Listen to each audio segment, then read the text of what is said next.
If anyone had told me a few months ago that I would be playing with game mechanics, I would have laughed. I've played very few video games, and I don't find video games very interesting.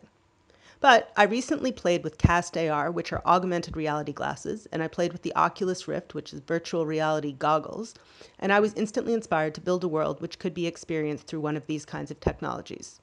Wobble Wobble, the idea for my prize submission, I came out of this event that I participated in July. So the event was called Art a Hack, and I was teamed up with two artists to create something using technology. The event organizers gave us an Oculus Rift headset to work with. My team decided to use an exercise toy called a wobble board as the vehicle to move through the virtual world. When you stand on it and you use this to move through the virtual world, it feels like a Segway. So you're balancing and you're moving, and it's a pretty cool feeling.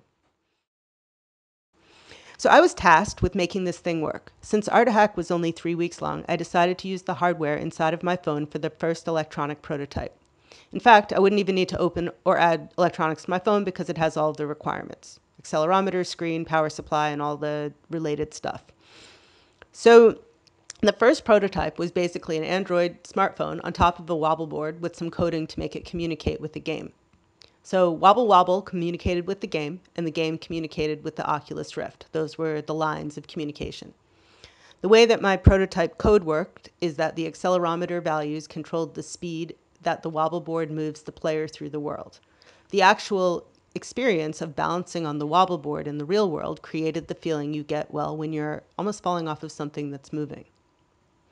In the new project, Wobble Wobble hardware will contain accelerometer, a gyroscope, battery or wall power supply, and a nice screen so that you can see your data. I will create open source libraries that the data can be accessed from. Then you can buy any random thing to balance on, or even go outside and find a log.